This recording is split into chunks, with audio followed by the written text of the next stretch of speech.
Chief, I'm going to use my time now. Good to see you. Thank you for making the trip up to the Hill.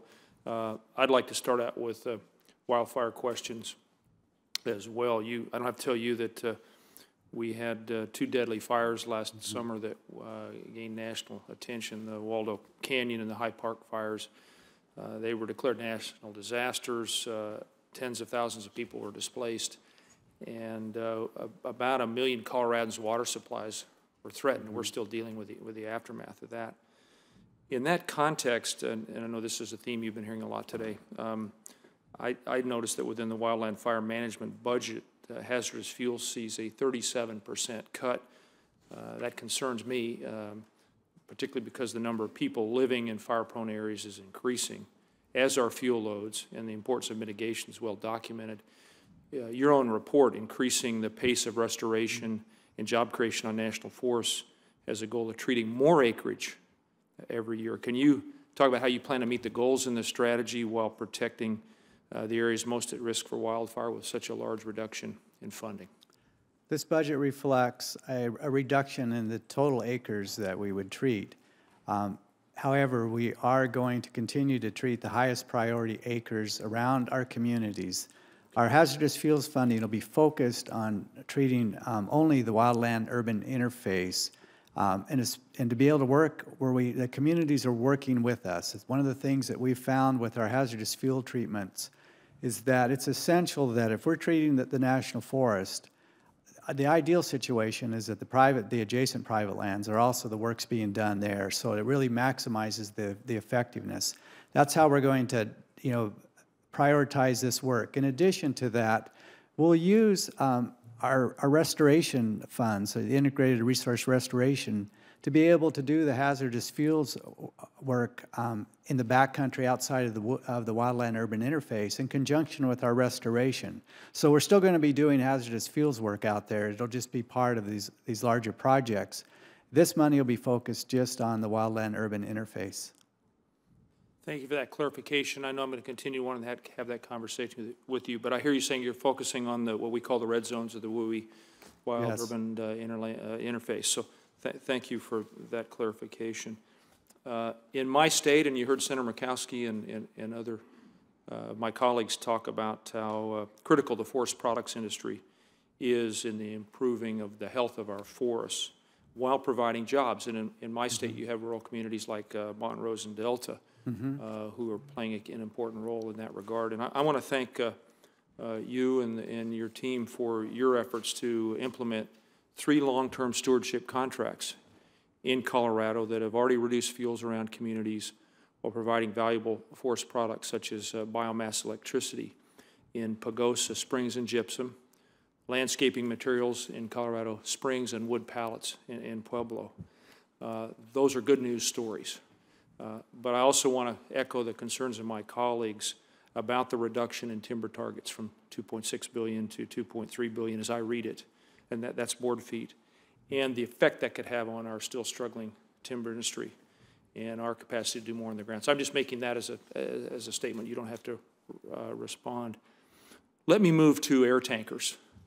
The effect they have on the initial attack, which means they keep small fires from becoming catastrophic mega fires, and helping our ground crews put those fires out is well understood.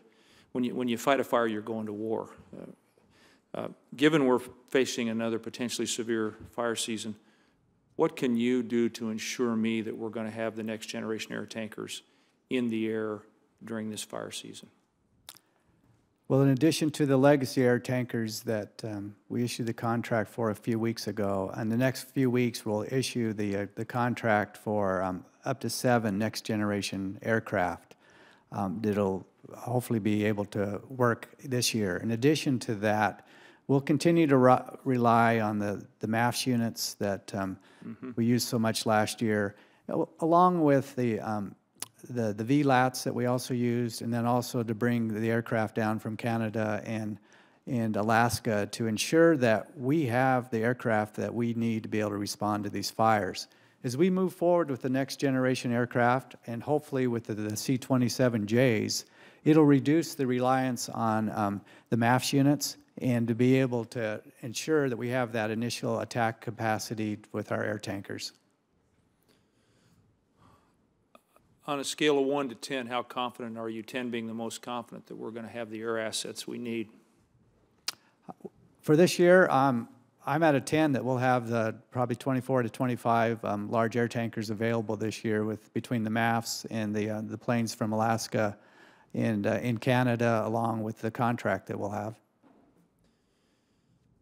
Let me move to some of the discussion about sequester and the transferring of funds and so on. Given rising suppression costs and the fact that the agency spends nearly half of its budget on wildfire management, which I think my colleague Senator Johnson alluded to, and in so doing, you're transferring funds from other programs. What's the impact on these other important programs? Obviously, fire response is critical, but I don't have to tell you, it's not the only mission of the Forest Service. No, but the sequester had an impact on that, and reduced the suppression funding and also reduced the preparedness funding. Now, we're going to mitigate the impact of preparedness funding. I mean, if you just look at it, it reduces our crews by about 500 firefighters and 50 to 70 fire engines and less money for aircraft. But the way we'll offset that is that we'll do more pre-positioning of resources, and then we'll use more call when needed resources, whether that's contract crews, more contract helicopters, the call when needed, and if we need to, call when needed large air tankers. The problem with that, a call when needed contract runs anywhere from 1.5 to 2 times as much as our exclusive use. So we'll start out the season with less resources, but right at the start, even with a moderate fire season, we're going to spend more on suppression because of this reduced level of preparedness to start. So I wish I could give you a better answer, but because of sequester, it's probably just going to cost us more money when it comes to fire suppression. But we will respond. We'll have the resources that we need.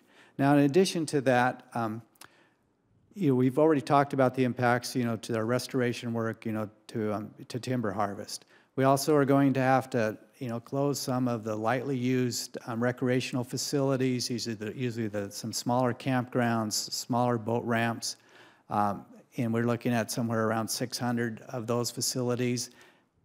But that's out of close to 20,000 recreational facilities that we manage. We're also looking at opportunities to just shorten seasons.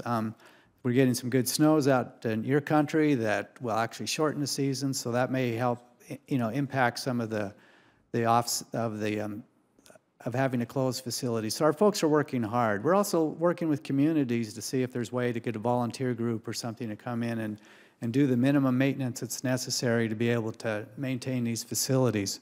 But those are the impacts some of the impacts that we're dealing with through the rest of this year because of the shift in the budget we received. Let me ask you one last question, and the bulk of the answer I'd ask you to provide for the record, since I see Senator Franken here and Senator Murkowski has another round of questions. But your Rocky Mountain Research Station reviewed 2 other Colorado fires, the Hayman Fire, which is unfortunately infamous in our state. 10 years ago it occurred, and the 4 Mile Canyon Fire. Both of those reviews showed conclusively that one of the most critical factors in protecting homes in a wildfire is the proactive work that homeowners do and the so-called HIZ, the home ignition zone. Would you, again for the record, but maybe briefly, 30 seconds or so, you could talk about what you've been doing to support these critical efforts on private property? It's part of our cohesive strategy where we're working with the states and local fire to be able to inform private landowners, inform county commissions, county supervisors that the steps that can be taken to help our landowners understand what they can do on their land can make all the difference when we get a fire. Mm-hmm. I'll tell you, we have hundreds of thousands of examples where if a homeowner has taken the steps to remove the brush, the trees from around their homes and the wood piles away from their homes, and using non-flammable materials for decks and that sort of things, those homes survive when a wildfire comes into a community.